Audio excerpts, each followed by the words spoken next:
Hi, Sushil. Pleasure to meet with Devika, you again today. So thank you, Devika. let's just jump right into the conversation. For our audience, can we begin with a brief introduction about yourself and what your journey has been in the FMCG industry? Sure.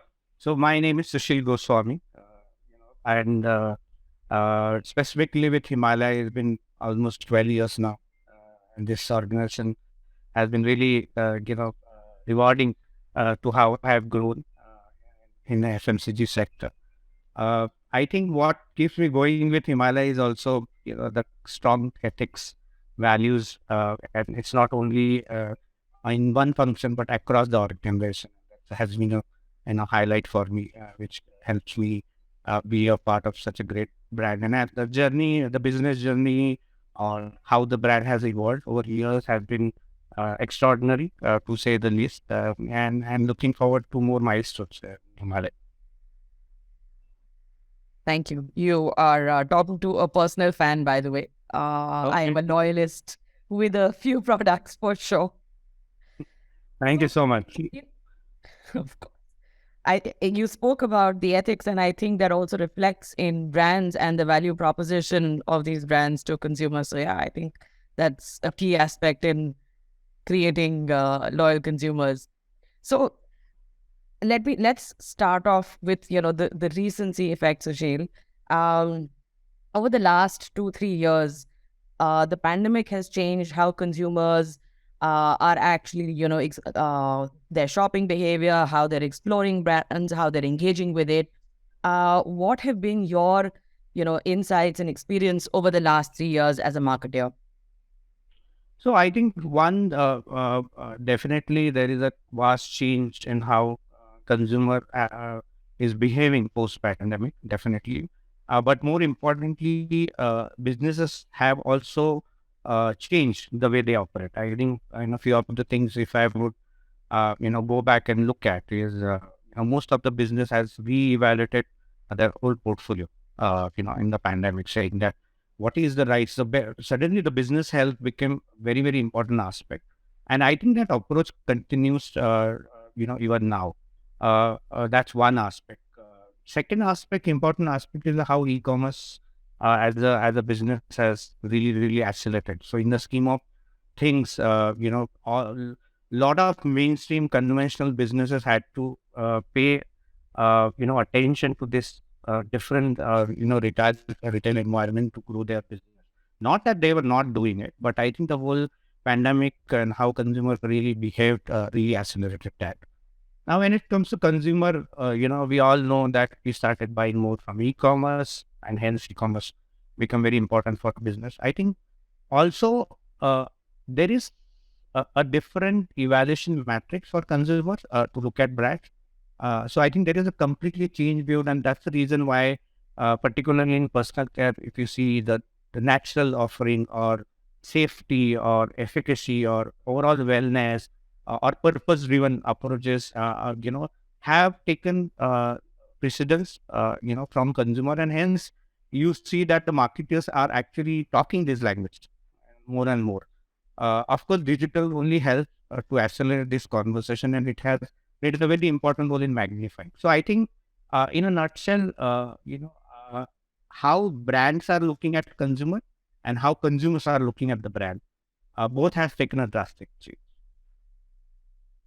That's really a poetic observation, if I may say so, because that's absolutely true, right? Like, it's not just the evolving consumer needs and behavior, but also how they are evaluating brands. That's really beautifully put. Thank you for sharing that. So, with the pandemic and this evolving behavior, we've truly become a mobile first economy, right? We were at the precipice of this change, and COVID has accelerated the mobile adoption and mobile led content consumption, purchase, etc., in a very, very big way. So, how does this mobile first economy affect your relationship or the relationship of Himalaya and its brands with its consumers, whether it's in terms of awareness or engagement or purchase? You spoke about e-com a little bit, but in this economy, what are the recommendations you would like to share with, fellow marketers in terms of how they can drive their marketing goals? That's a good question. I think one thing which most of us marketer have to consider that mobile is perhaps the first point of interaction. There's no more TV, and lot of conversation, lot of discovery, lot of search actually happens on mobile. So I think it has a huge impact on how we actually develop content, and we as a brand have really taken this into consideration, building every communication that we build. In fact, like I mentioned earlier, I'm at the shoot, and typically 8 years back we used to only have a TVC shoot, right, where you will go for a mainstream. Now the content creation happens with together. So you have a TVC shoot, you have a digital content shoot, you have mobile first approach, in terms of building content.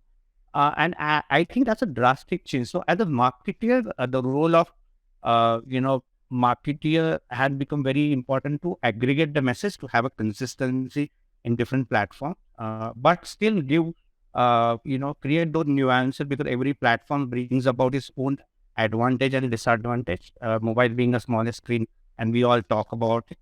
So that consideration is a very important aspect while building communication. So that's one. I think second, as far as Himalaya is concerned, and perhaps a lot of such brand, where at the times on certain categories we'll have limited resources. There, the opportunity to talk about message 2, message 3, message 4, message 5, because, and I believe that Himalaya has so many reasons, for consumer to buy us. And when you used to do a mainstream TV ad, we would only talk one big USP of the brand. Now with digital and mobile, you have opportunity to talk about different reasons why consumers should believe in your proposition. And if played rightly, in a right spirit, I think that can become a huge advantage. And we all know that consumer has, become very, very evolved in terms of, deciding on a brand. And I think pandemic also played a very important role in how consumer, evaluate brand, or perhaps reevaluate their whole existing brand.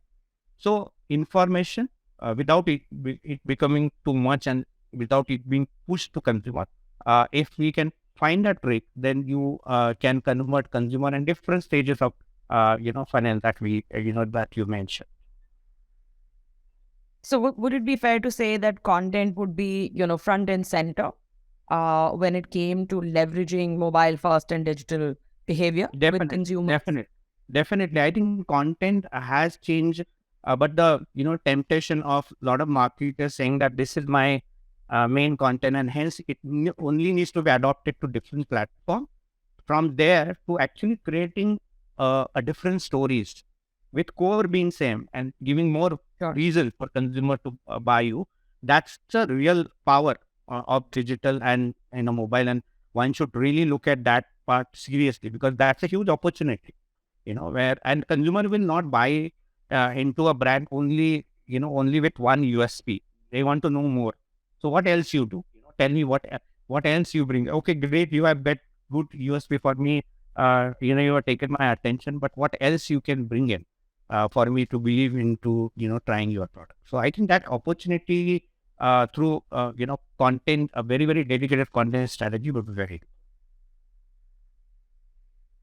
And how do you solve for engagement using content? Do you have any thoughts on that? Of course, I think engagement also comes with the relevance. So I think one is building content, which is very interesting. Still bring back to how the brand's tone is. It has to sound in the similar way. I think targeting also becomes very important. If you go to a right consumer with the right message, I think engagement in this world is easy to get. But if your message is targeted with everyone, and then it is to achieve engagement is the challenge, is a waste of money. So we believe power of targeting equally, apart from building a relevant content which is engaging. So that there are these pearls of wisdom that you're dropping in this conversation, and I'll come back to targeting in a couple of questions. because data in the mobile world has a very crucial role to Absolutely. play. Absolutely. But prior to engagement, I'm just going to take a step back, and one of the challenges in the digital world is a fair amount of clutter that exists between different platforms, content apps, and so on and so forth. Right now, so for marketeers, our endeavor has been to try and create ways to drive seamless engagement, right? And lock screen marketing plays a crucial role for a lot of the people we work with in this endeavor. So, do you have any thoughts on this emerging channel of block screen marketing, and how can this be leveraged to build brands? I think any new innovation that keeps coming in, as a marketer, we should be open to trying it. In fact, we have tried the love screen marketing, some of our brands with clear KPIs, and yeah, if it is aligned with the brand objectives that we want to attain, yeah, we will keep trying it, and I think every marketer should be open to that. Um, you know, the the current experience on lock screen marketing is encouraging, and we believe that there is a huge value in leveraging this content largely from how consumer operates and how consumer how this can become a very good opportunity in engaging consumer. So we will keep using such technology in the future as well. So, if I can add a little bit to that, Sushil, one of the key benefits that a lot of our clients find from log screen marketing is the fact that it allows for seamless discovery on the lock screen of devices, right? And so, you spoke about content creation, and therefore, one of the value propositions is driving discovery for that content with the right audiences. And that actually brings me to my next question. So, you spoke about targeting and that being a key lever to drive engagement with the right consumers and audiences. So, how do you actually look at data, and whether it's insights driven, whether it's analytics? How does that dial back into creating marketing plans at Himalaya? How are you leveraging data to sort of ride the digital wave and give you a leg up, so to speak, uh, in the future? Yeah, I think data has always been core to our whole business. If you look at Himalaya is a very unique brand. We are a branded house. We have products for babies. We have products for teens. We have products for middle age. We have products for senior citizens. In fact, we have products for pets at home as well. Imagine the amount of consumer base we have, and you mentioned about you being a loyal consumer to Himalaya products, and there are so many consumers who gets into Himalaya's family with one product, two products. So there's a huge opportunity to leverage this cross connections to build several categories, and we've been actively using this data. In fact, add-on. It's not only the digital data. We also is a very unique FMCG personal care brand who has close to 315 stores, offline stores, where consumer walk in. So we get that data also. So we've been, ensuring that data is clubbed, as proper analytics is done over the data, and a lot of insights are brought from there to cross it. And hence, it has become a very important, growth strategy for us. So that's one way we use it. The second way, which we are kind of been very serious about data, is because we are a problem solution brand. So and imagine when you have problem, any personal care problem, I think the first platform you would go to is Google's of the world or YouTube's of the. So there is a search which happens, right? So search. We put a lot of emphasis on how we look at discovery, search, how people go about putting their problems to actually the problem getting solved. So whole journey path is very very minutely mapped, and hence it actually helps when we talk about how targeting is very important aspect. It helps us to better target. So that is also a very important input for building data intelligence, as we say. So these are the two ways in which we are, which we think that data will play a very important role for in growth story. So there's a lot of innovation that comes in all of these aspects, right? And data I mean, something that seems so mundane is actually one of the key innovations that has happened in digital marketing. Similarly, you spoke about content and how you're leveraging content. Why one to maintain a consistency in all the messaging that you're doing, yet at the same time go deeper with the messaging to drive more engagement. You spoke about experimenting with new platforms such as lock screen marketing. So there's a lot of innovation that happens in this sector, obviously from the product lens, but also in terms of the marketing mix. How do you think marketers should strike a balance between, while, making sure that you're innovating and ensuring relevance and driving interest, and at the same time, not compromising on, let's say, the tried and tested? Uh, I think, I think it's very important to keep experimenting. And this should be a very fundamental rule to any marketer. Uh, but I think experiment with a clear KPIs is very important. If you are not clear of what you want to achieve, you'll not be able to really decide, whether you want to scale it up, not scale it up, and that becomes very fundamental rule. Uh, uh, in fact, even before that, whether the new technology or new platform or new initiative, uh, you know, uh, whether it's helping brand achieve its objective, are we clear on what we want to achieve first? Is the more important question.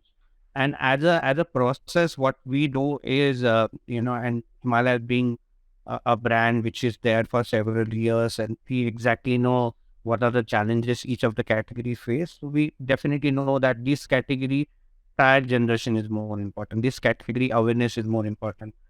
This category, is only meant for solving consumers' problem. Hence, conversion is more important. So we have a very clear KPIs for each of the categories, and hence the investment. What is and we are always for a watch out of new ways of delivering that, because sometimes trying is the only way to figure out whether you figure out gold out of it. So experimentation definitely is a part of game, but experimentation without a clear clear KPIs of what you want to achievement, every marketer should be very conscious of. That is what I would say. Experiment with KPIs. That's a really nice thought. Um, so that actually brings us to the end of the chat, Sushil. Thank you so much for your time, and it was, as always, lovely speaking to you.